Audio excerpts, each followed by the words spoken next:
Hello दोस्तों, नमस्कार। मैं अपने यूट्यूब चैनल में आप सभी का स्वागत करती हूँ। गणेश जी का सोहर गीत अच्छा लगेगा तो लाइक कीजिएगा, नए मेरे चैनल पर तो सब्सक्राइब कीजिएगा और कमेंट में बताइएगा कैसा लगा मेरा गीत। प्लीज़ आप लोग सपोर्ट जरूर कीजिएगा मुझे। भंगिया के अमली महादेवा भंगिया भंगिया करिले हो। भंगिया के अमली महादेवा भंगिया भंगिया करिले हो। ए गौरा भंगिया पीसतयल सैली त भंगियो ना पीसेली हो।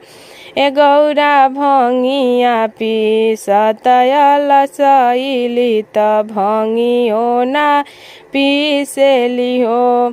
रौरा त हई भोलायर भंगिया दर दियो ना बुझेनी हो। रौरा त हई भोलायर भंगिया दर दियो ना बुझेनी हो।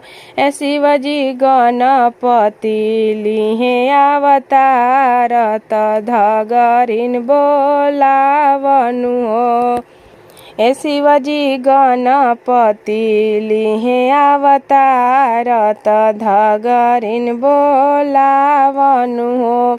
एतना बचन सुनी शिवजी सुनहि ना पावेनी हो।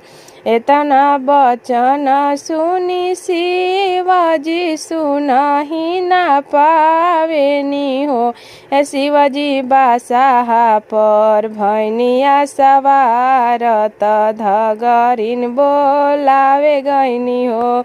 ए शिवजी बासाहा पर भैनिया सवार त धगरिन बोलावे गइनी हो। एक बने गइनी दूसरा बने तीसरा धगरिन घरे हो। एक बने गइनी दूसरा बने तीसरा धगरिन घरे हो।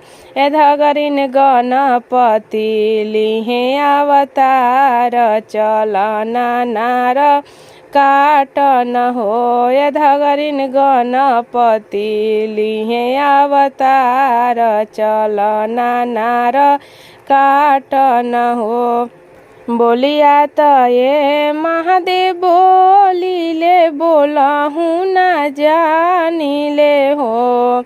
बोलिया त ये महादेव बोलिले बोलहु ना जानिले हो। महादेव हम लेबो सोने के सिपुलिया तयउरु हँसुलियानु हो। महादेव हम लेबो सोने के सिपुलिया तयउरु हँसुलियानु हो। ए महादेव हम लेबो सोनहि के लाखत बहिनार काटबी हो। ए महादेव हम लेबो सोने के आखत बहिनार काटब हो। एतना बचन सुनी महादेव धगरिन से कहिले हो।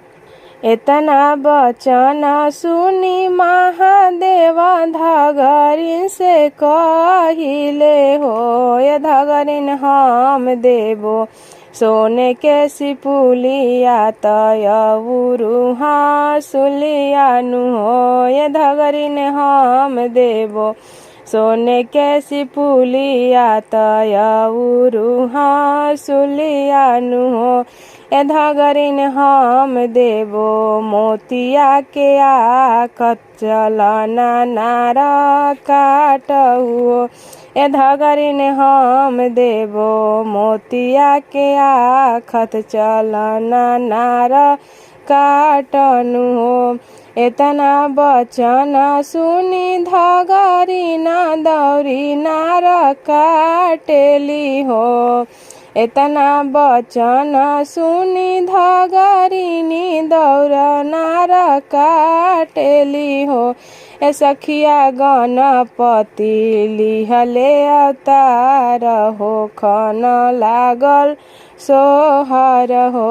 ए सखिया गणपति लिहले अवतार हो खन लागल सोहर हो।